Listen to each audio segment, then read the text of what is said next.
This channel does not promote any violent, harmful, or illegal activities. All content provided by this channel is meant for an educational purpose only. শুরু সংসদে শীতকালীন অধিবেশন SIR নিয়ে উত্তাল হতে পারে সংসদ। এসআইআর নিয়ে সংসদে আলোচনার জন্য আপনারা জানেন যে গতকাল সর্বদল বৈঠকের দাবি জানায় বিরোধীরা। এসআইআর নিয়ে আলোচনায় ভয় কেন কেন্দ্রের প্রশ্ন তৃণমূল কংগ্রেসের। সব বিরোধী দলই এসআইআর সংসদ অচল করার পক্ষে নয় এমনই দাবি করেছেন সংসদ বিষয়ক মন্ত্রী কিরেন রিজিজু। আর দেখুন ইতিমধ্যেই সংসদের অধিবেশন শুরু হয়ে গিয়েছে। শীতকালীন অধিবেশনের আজ প্রথম দিন।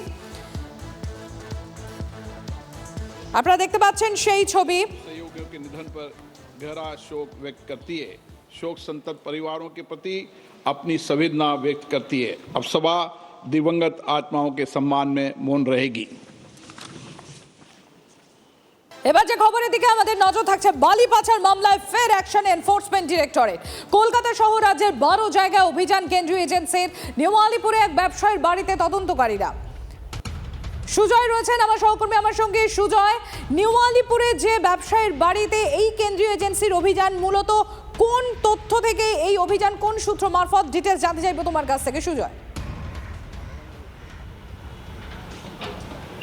দেখো, প্রথমে তোমাকে জানাই কলকাতা এবং রাজ্য মিলে মোট 13টি জায়গায় তল্লাশি চলছে এবং তার মধ্যে আমি নিউ আলিপুরের জি ব্লকে রয়েছি। জি ব্লকের এই যে বিলাসভবন আবাসন, এই আবাসনে এই মুহূর্তে ইডি টিম রয়েছে, তারা তল্লাশি অভিযান চালাচ্ছে এবং এই আবাসনের ভেতরে এক ব্যবসায়ীর বাড়ি এবং সেই ব্যবসায়ীর সঙ্গেই এই বালি পাচারের যে মামলা, সেই মামলার আর্থিক লেনদেনে যোগাযোগ পাওয়া গিয়েছে বা আর্থিক লেনদেন উঠে এসছে। সেই সূত্রে তল্লাশি চালানো হচ্ছে এবং সেই আর্থিক লেনদেনে কিভাবে যুক্ত সেই ব্যবসায়ী, তার কাছে কিভাবে বালি পাচারের টাকা গেল এবং কবে থেকে তার সেই বালি পাচারের সঙ্গে যোগাযোগ, সেই সমস্ত বিষয়গুলি তারা দেখছেন। তুমি জানো এর আগে জিডি মাইনিং যে সংস্থা, সেই জিডি মাইনিং সংস্থার দফতর এবং জিডি মাইনিং সংস্থার যে পূর্বতন ডিরেক্টর অরুণ সারাফ, তাকে গ্রেফতার করেছিল ইডি এই বালি পাচারের মামলায় যুক্ত থাকার অভিযোগে। এবং এই বালি পাচারের টাকা তার সংস্থায় ভুয়ো হিসেব দেখিয়ে সেই বালি পাচারের কোটি কোটি টাকা আত্মসাৎ করা হয়েছে। সেই টাকায় বিভিন্ন ব্যবসায়ী এবং বিভিন্ন ব্যবসায়ীদের সংস্থার মারফত সেই কালো টাকা সাদা করা হয়েছে। সেই সূত্রে তল্লাশি এবং সেই সূত্রেই তারা কিছু লিঙ্ক পেয়েছেন। সেই লিঙ্কের সূত্র ধরেই যারা যারা লিঙ্কের মধ্যে উঠে আসছে তাদের প্রত্যেকের বাড়ি এবং অফিসে তল্লাশি চালানো হচ্ছে এবং সব মিলিয়ে এই দুর্নীতিটা কীভাবে হয়েছে, কত কোটি টাকা আত্মসাৎ করা হয়েছে, সরকারের কত কোটি টাকা রাজস্ব লোকসান হয়েছে, সেই সমস্তটাই খতিয়ে দেখছে এনফোর্সমেন্ট ডাইরেক্টরেট।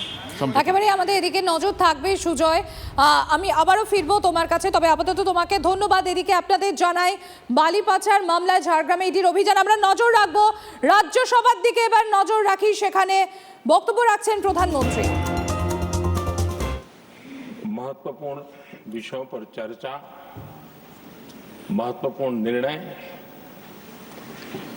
और उसमें आपका अमूल्य मार्गदर्शन एक बहुत बड़ा अवसर हम सबके लिए है। मैं सदन की तरफ से, मेरी तरफ से आपको बहुत बहुत बधाई देता हूं, आपका अभिनंदन करता हूं और आपको शुभकामनाएं देता हूं। और मैं विश्वास भी कर देता हूं कि सभी इस सदन में बैठे हुए माननीय सदस्य ये उच्च सदन की गरिमा को संभालते हुए आपकी गरिमा की भी सदा सर्वदा चिंता करेंगे, मर्यादा रखेंगे, ये मैं आपको विश्वास दिलाता हूं।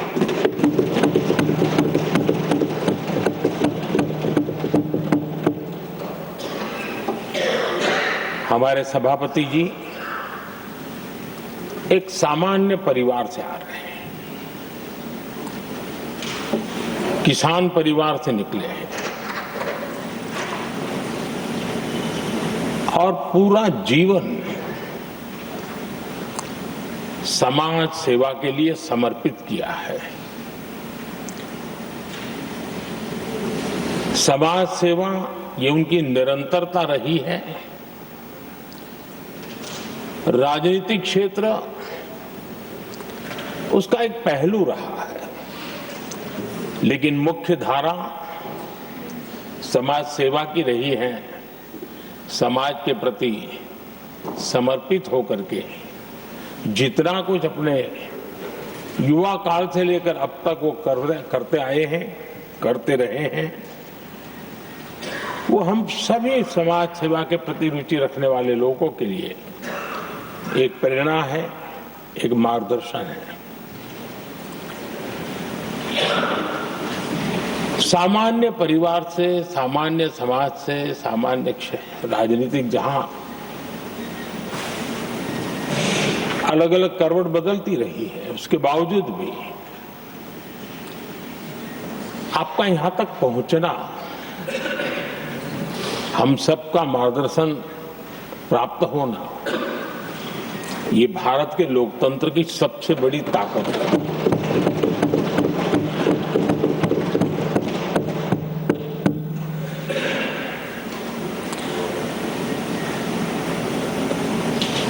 ये मेरा सद्भाग्य रहा है कि मैं आपको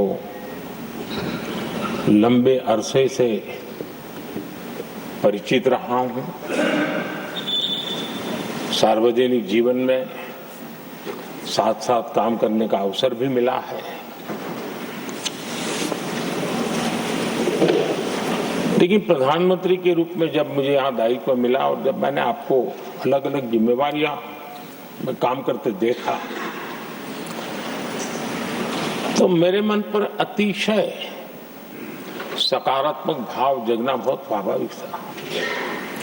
क्वायर बोर्ड के चेयरमैन के रूप में हिस्टोरिकली हाईएस्ट प्रॉफिट वाली इंस्टीट्यूशन में कन्वर्ट करना, यानी आपका किसी संस्था के प्रति समर्पण हो तो कितना विकास किया जा सकता है और कैसे दुनिया में उसकी एक पहचान बनाई जा सकती है, वो आपने करके दिखाया। आपको भारत के कई क्षेत्रों बहुत कम लोगों को ऐसा अवसर मिलता है। आप झारखंड में, महाराष्ट्र में, तेलंगाना में, पुडुचेरी में राज्यपाल, लेफ्टिनेंट गवर्नर अलग अलग दायित्व संभालते रहे। और मैं देखता था कि झारखंड में तो आदिजाति समाज के बीच जिस प्रकार से आपने अपना नाता बना दिया था, जिस प्रकार से आप छोटे छोटे गांव तक दौरा करते थे, वहां के मुख्यमंत्री बड़े गर्व के साथ इन बातों का जब भी मिलते थे जिक्र करते थे। और कभी कभी वहां के राजनेताओं के लिए भी चिंता होती थी कि हेलीकॉप्टर हो या न हो, इसकी कोई परवाह किए बिना जो गाड़ी है आप चलते रहते थे। रात को छोटे छोटे स्थान पर रुक जाना, ये जो आपने एक अपना सेवा भाव था, उसको राज्यपाल के पद पर रहते हुए भी जिस प्रकार से आपने उसको एक नई ऊंचाई दी, इससे हम भली भांति परिचित हैं। मैंने आपको एक कार्यकर्ता के रूप में देखा है,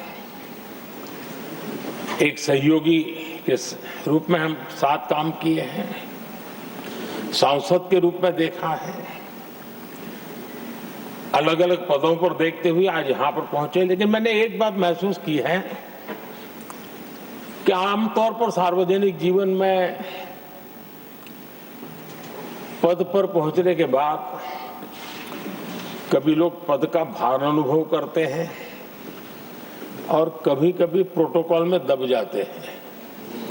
लेकिन मैंने देखा है कि आपको और प्रोटोकॉल का कोई नाता ही नहीं रहा है, आप प्रोटोकॉल के परे रहे। और मैं समझता हूं सार्वजनिक जीवन में प्रोटोकॉल से मुक्त जीवन की एक ताकत होती है और वो ताकत हम हमेशा आप में अनुभव करते रहे हैं और ये हमारे लिए गर्व का विषय है। आदरणीय सभापति जी, आपके व्यक्तित्व में सेवा, समर्पण, संयम, इन सभी बातों से हम भली भांति परिचित हैं। वैसे आपका जन्म तो डॉलर सिटी में हुआ और उसकी एक अपनी पहचान है, लेकिन उसके बावजूद भी आपने अपनी सेवा का क्षेत्र अंत्योदय को चुना। आपने हमेशा एक डॉलर सिटी के भी उस तबके की चिंता की जो दबे कुचले और कुछ वंचित परिवार थे, उनकी चिंता की। आदरणीय सभापति जी, मैं उन दो घटनाओं का जरूर जिक्र करना चाहता हूं जिसको कभी मैंने आपसे, आपके परिवारजनों से भी सुना है और जिसने आपके जीवन पर बड़ा प्रभाव पैदा किया है। बाल्यकाल में अविनाशी मंदिर के तालाब में आपका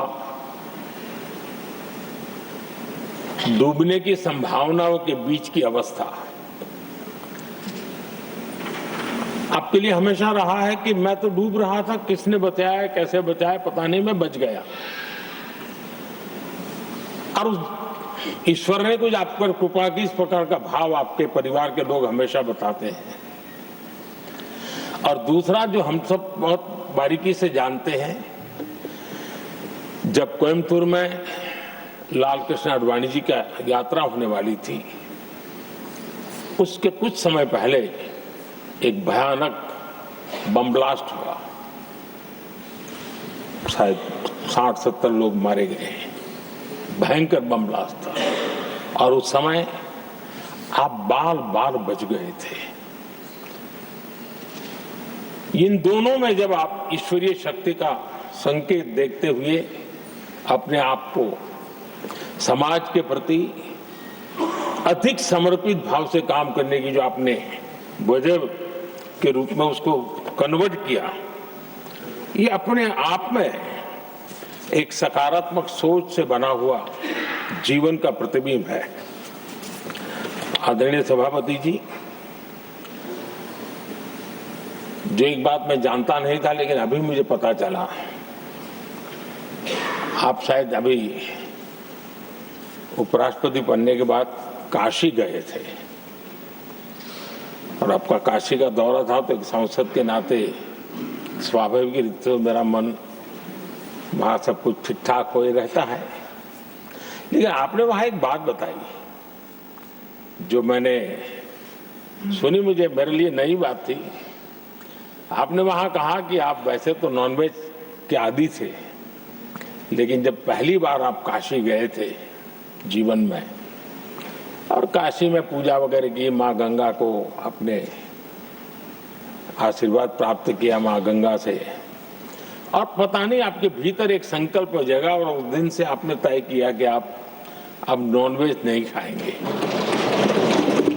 अब ये कोई न कोई सात्विक भाव, कोई नॉनवेज खाने वाले बुरे हैं ऐसा मैं नहीं कह रहा हूं, लेकिन आपके मन में काशी की धरती पर विचार आया, तो एक सांसद के नाते मेरे लिए भी एक स्मरण रखने वाली एक घटना के रूप में मैं उसको हमेशा याद रखूंगा।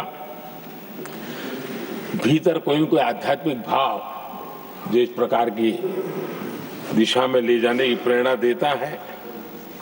आदरणीय सभापति जी, छात्र जीवन से आपकी नेतृत्व सामर्थ्य रहा है। आज राष्ट्रीय नेतृत्व की दिशा में आप हम सब का मार्गदर्शन करने के लिए यहाँ विराजमान है, ये हम सब के लिए गर्व का विषय है। आदरणीय सभापति जी, आप लोकतंत्र के रक्षक के रूप में अपनी जवानी में, युवा अवस्था में, जब किसी को भी सरल मार्ग से जाने का मन कर जाता है, आपने वो रास्ता नहीं चुना, आपने संघर्ष का रास्ता चुना। लोकतंत्र पर आए हुए संकट के सामने मुकाबला करने का रास्ता चुना और आपने आपातकाल में एक लोकतंत्र के सिपाही की तरह जिस प्रकार से लड़ाई लड़ी, शासनों की सीमाएं थी, मर्यादाएं थी, लेकिन जज्बा कुछ और ही था। और वह उस क्षेत्र के सभी, उस सब पीढ़ी के नौजवान आज भी इमरजेंसी के खिलाफ की आपकी जो लड़ाई थी, लोकतंत्र के लिए आपका संघर्ष था, उसमें आपने जन जागृति के जो विविध कार्यक्रमों को अपनाया था, लोगों को जिस प्रकार से आप प्रेरित करते थे, वे हमेशा हमेशा के लिए लोकतंत्र प्रेमियों के लिए एक प्रेरणा देने वाली घटना रही। आप एक अच्छे संगठक रहे हैं, मैं भलीभांति जानता हूं। आपने संगठन में जो भी दायित्व संभालने का अवसर आया, आपने उस जिम्मेवारी को चार चांद लगा दिए, अपने परिश्रम से लगा दिए।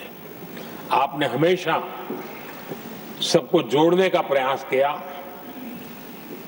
नए विचारों को स्वीकार करने का प्रयास किया, नई पीढ़ी को अवसर देने का प्रयास किया।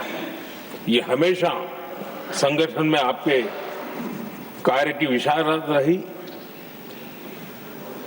कोयम्बतूर की जनता ने आपको सांसद के रूप में यहां सेवा करने के लिए भेजा, और तब भी आपने सदन में रहते हुए हमेशा उस क्षेत्र के विकास के लिए अपनी बातों को बड़ी प्रमुखता से लोगों के सामने रखा, सदन के सामने रखा। ये आपका लंबा अनुभव सदन में सभापति के रूप में और राष्ट्र में उपराष्ट्रपति के रूप में बहुत ही प्रेरक रहेगा, हम सबको मार्गदर्शक रहेगा। और मुझे पूरा विश्वास है कि मेरी तरह इस सदन के सभी सदस्य इस गौरवपूर्ण पल को जिम्मेवारियों के साथ आगे बढ़ाएंगे। इसी भावना के साथ मेरी तरफ से, सदन की तरफ से आपको बहुत बहुत शुभकामनाएं देता हूं।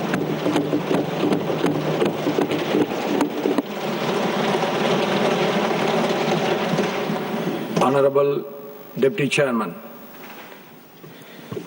आदरणीय सभापति जी, वडक्कम। আবারও এসে গেল টিভি9 বাংলা ঘরের বায়োস্কোপ অ্যাওয়ার্ড। সেরা বাছাইয়ে শামিল আপনিও। আপনার পছন্দের সেরা নন ফিকশন শো কোনটি? পুজোর সবচেয়ে বড় জলসা 2024 স্টার জলসা, দিদি নাম্বার 1 জি বাংলা, রণংদেহি স্টার জলসা, সারেগামাপা জি বাংলা। tv9bangla.com/ঘরের বায়োস্কোপ সাইটে গিয়ে ভোট দিন আপনার পছন্দের সেরা নন ফিকশন শোকে। টিভি9 বাংলা ঘরের বায়োস্কোপ অ্যাওয়ার্ডস আসছে টিভি9 বাংলায়।